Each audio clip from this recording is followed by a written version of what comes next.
Et bonjour tout le monde, on se retrouve aujourd'hui pour le bilan de mes lectures du mois de janvier. J'ai lu en tout ou suis en train de lire 4 romans, plus précisément en fait, et on va commencer sans plus tarder. Le tout premier que je suis encore en train de lire et donc dont je ne vais pas vous parler aujourd'hui, mais peut-être en février ou en mars, je ne sais pas. Mais il s'agit des aventures d'Huckleberry Finn écrit par Mark Twain, donc c'est la version VO, que j'ai commencé, j'ai lu 100 pages sur à peu près 300 ou 350, donc j'ai lu quasiment voire un tiers du roman, mais je l'ai pas fini. Donc je vais pas vous en parler maintenant. Grâce au roman que j'ai lu et fini, et donc là je vais pouvoir vous donner mon avis. Tout d'abord nous avons Au bonheur des ogres, écrit par Daniel Pennac aux éditions Folio, qui est un premier tome d'une longue saga. Je crois qu'en tout il y a 7 tomes, surtout qu'il y a eu 2 tomes récemment qui ont été publiés.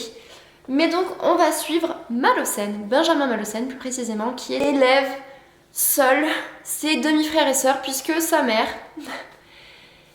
n'arrête pas en fait d'avoir de nouveaux compagnons, de nouveaux partenaires, et à chaque fois elle tombe enceinte et il y a des nouveaux enfants, sauf que c'est pas forcément une maman qui s'occupe très bien de ses enfants, et bref, c'est Malocène qui du coup s'en occupe, qui vit avec, qui les élève comme un peu un papa, sauf qu'en fait il est plutôt leur grand demi-frère techniquement.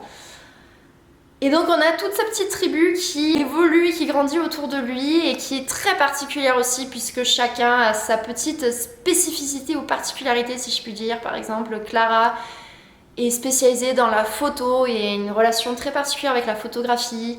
Thérèse est très, comment dire, très particulière.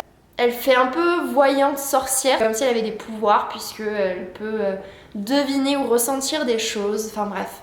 Voilà, ils sont tous un peu particuliers. Après, de manière générale, les romans de Daniel Pennac par rapport à la saga Malocène, il y a beaucoup de, comment dire, de mystique ou un peu de côté fantastique avec des choses forcément un peu irréelles dans les récits qui rendent un peu justement l'ensemble farfelu. Mais donc, dans ce premier tome, Malocène est en fait payé à être le bouc émissaire d'un grand centre commercial de Paris. En fait, il a un faux job, vraiment un métier fictif où il se fait passer pour un agent du contrôle technique, donc il vérifie les objets, être sûr qu'ils ne soient pas un danger pour les acheteurs, les clients, enfin bref. Sauf qu'en fait, dans la réalité, il ne fait pas du tout ça. Lui, ce qu'il doit faire, c'est tous les jours aller dans le bureau du grand patron parce qu'il est convoqué parce qu'un client vient se plaindre justement d'un produit défectueux qui a causé parfois des blessures ou des dégâts matériels, et donc Malocène doit jouer le rôle du bouc émissaire, celui qui a mal vérifié l'article et donc celui qui va se faire flageller par le client et par le patron. Mais en fait tout ça c'est un peu la manipulation puisque le but c'est au final de faire en sorte que le client n'aille pas porter plainte. Et donc Malocène va jouer la pauvre victime, le patron va faire exprès de lui en foutre plein la figure pour qu'en fait au final le client finisse par ressentir de l'empathie pour Malocène et que le client se dise non mais ce monsieur a déjà une vie bien de merde, je vais pas en rajouter une couche, c'est bon, j'abandonne, je dépose pas plainte. Que dans le magasin, il va commencer à y avoir de gros problèmes puisqu'il va y avoir des bombes, littéralement des bombes qui explosent et qui tuent à chaque fois une personne. Sauf que le problème c'est qu'on va très vite finir par se dire bah le petit coupable c'est Malocène parce que il a vraiment un métier de merde dans le magasin, en plus il est pas trop aimé. Est-ce que en fait Malocène ne ferait pas ça pour se venger tout simplement? Sauf que évidemment nous on sait que ce n'est pas Malocène le coupable et que lui-même malgré lui va se retrouver mêlé à cette enquête puisque eh bien qu'il le veuille ou non il a quand même un lien avec cette histoire. Et donc on est dans un roman à la fois policier, à la fois comique et à la fois fantastique. En fait, c'est un peu compliqué de donner un genre à ce roman parce que ça part dans tous les sens, littéralement. Et je sais que c'est ce qui, malheureusement, ne plaît pas à beaucoup de personnes et ce qui fait que certaines personnes ont détesté lire ce roman parce que c'est très particulier. Mais moi, j'aime ça. Ça n'a ni queue ni tête parfois, il faut vraiment être actif et suivre l'histoire assidûment pour vraiment comprendre ce qui se passe. Parfois il faut relire des passages même parce qu'on a tellement d'images ou de métaphores pour décrire une scène qu'en fait il faut vraiment essayer de comprendre en fait de quoi l'auteur parle. Mais moi j'ai beaucoup aimé parce que c'est un style très particulier qui a beaucoup d'humour et que je sais pas, c'est Daniel Pennac, je peux pas l'expliquer. Après il y a quelques petits éléments, on va pas se mentir, qui m'ont un peu gênée parce que bon, en 2026, ça peut être un peu problématique ou considéré comme problématique puisque il y a quand même des références un peu incestueuses dans le roman, donc ça c'est un peu bizarre, où on a l'impression que Malocène lui-même est amoureux de sa demi-sœur, donc c'est un peu particulier, et où il y a littéralement des références, hein, où tante Julia dit littéralement elle-même ouais c'est ta demi-sœur, mais si c'était pas ta demi-sœur, tu irais quoi mon coco, donc c'est un peu dérangeant. Et puis même quand on voit au final parfois comment Malocène élève ses demi-frères et demi-sœurs, parfois on se dit bon c'est peut-être un peu questionnable ce qu'il fait, c'est peut-être pas la meilleure des façons d'élever des enfants. On continue cette fois-ci avec un roman beaucoup plus sombre et malheureusement qui dépeint une réalité terrible. Je suis Pompéi, écrit par Ava Rose Riverain, c'est publié aux éditions Château d'Ancre, qui est une maison d'édition québécoise. Donc c'est un roman québécois. Et c'est une histoire, donc comme je vous le dis, qui est plus ou moins un témoignage en réalité de l'histoire de plein de femmes. Donc dans ce roman plus précisément, on va suivre Alice, mais aussi Delphine, qui ont toutes les deux été victimes du grand manipulateur qui s'appelle Paul. Paul vient d'une famille très riche, très aisée. Il a une relation avec sa mère très particulière, très fusionnelle, mais en même temps beaucoup dans le contrôle, où sa mère vraiment a une emprise et la main sur sa vie. Et en fait, Paul sélectionne ses proies. Vraiment, c'est un grand manipulateur très charismatique qui étudie ses proies avant de les séduire et de les piéger. Et donc, en premier, il va y avoir Delphine, et puis ensuite il y aura Alice, qui, chacune à tour de rôle, vont subir le même sort. Et donc ils vont tomber éperdument amoureuses de cet homme qui se montre, qui se révèle sous leurs yeux comme presque le prince charmant, en tout cas l'homme idéal par rapport à elles, leurs envies et leurs besoins. Mais une fois qu'elles se sont mariées avec lui, voire même qu'elles tombent enceintes, c'est là où malheureusement elles sont complètement prises au piège, où il n'y a plus de retour en arrière possible pour elles, puisque à partir de ce moment-là, l'engagement envers lui est tellement fort, tellement important, surtout quand on parle d'un enfant, que la fuite est quasiment impossible, et c'est à partir de ce moment-là que lui se révèle sous son grand jour et que les masques tombent. Et malheureusement, ces femmes-là subissent des pressions psychologiques immenses.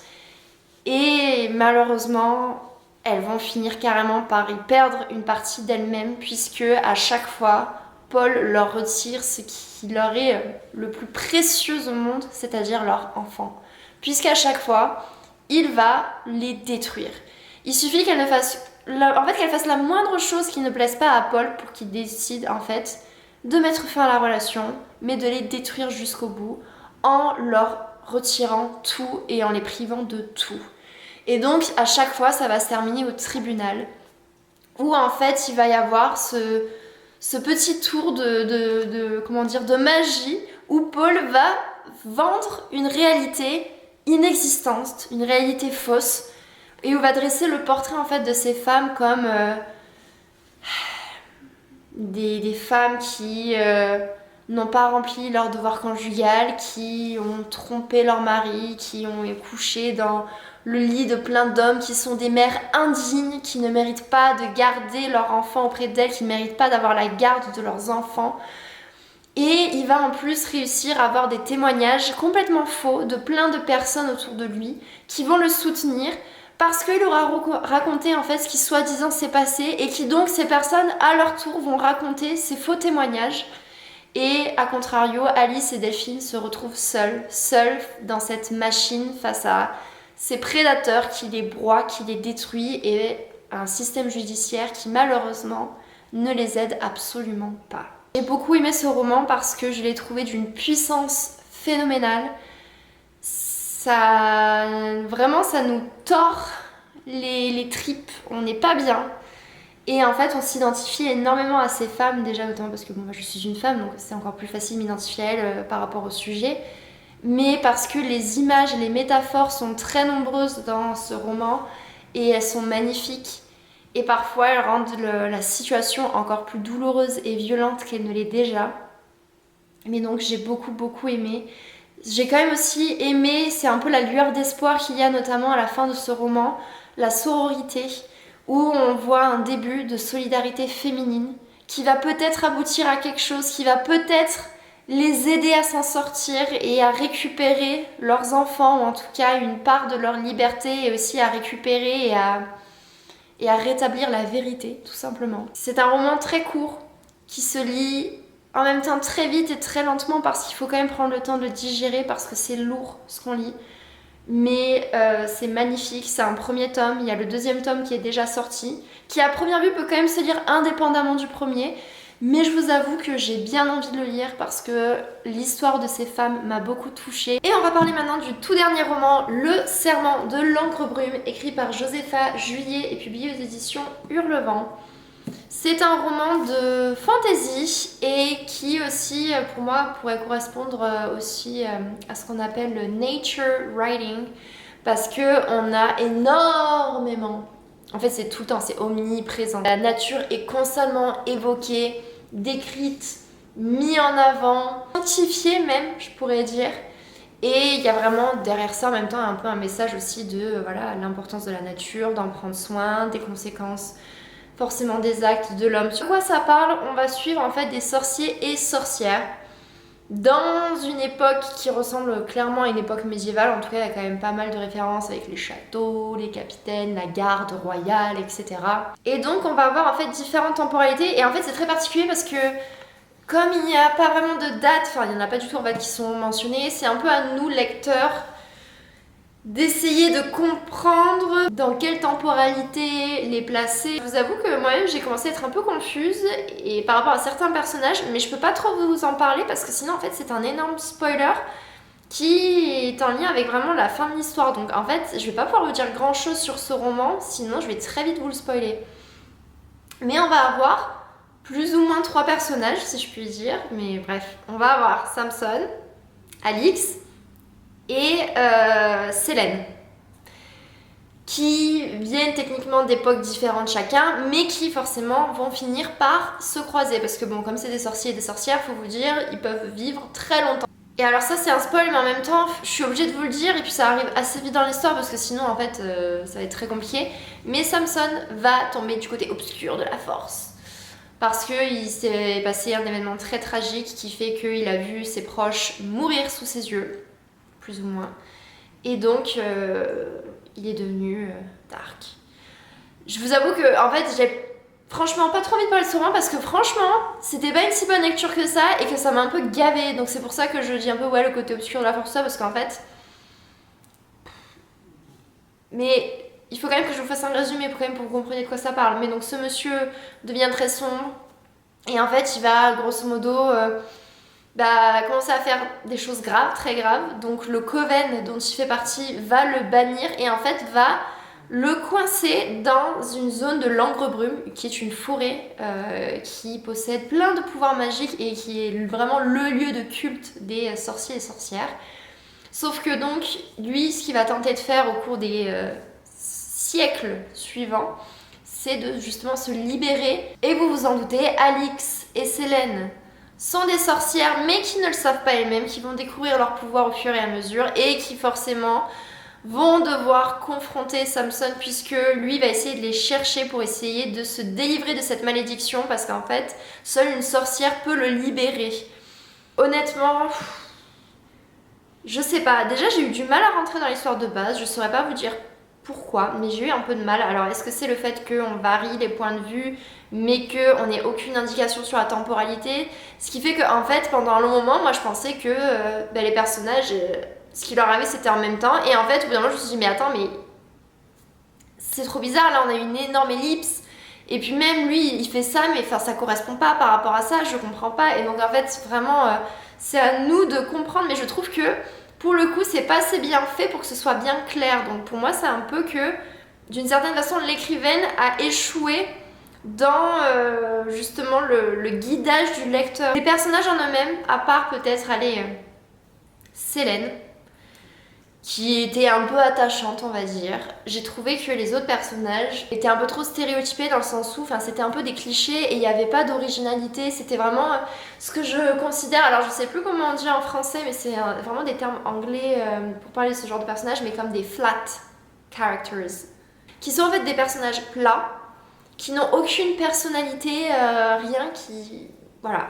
Typiquement, Samson, dès que je l'ai vu, j'ai su, mais directement, quel était son destin, quelle était sa trajectoire. Que, allez, c'est un garçon, il va devenir le petit Anakin comme dans Star Wars. Il devient un méchant, et voilà, c'est un méchant, donc il fait des trucs de méchant, et voilà.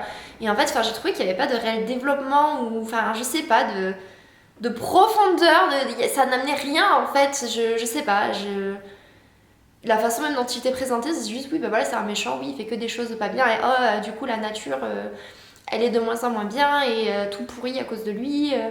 Et lui, il fait des trucs méchants, et il est méchant, et il est que méchant, et on a compris qu'il était méchant, mais en fait, est-ce qu'on peut, s'il vous plaît, nous amener quelque chose? Je sais pas, enfin, ou même au niveau de la psychologie. Non, franchement, c'était plat, enfin, ça...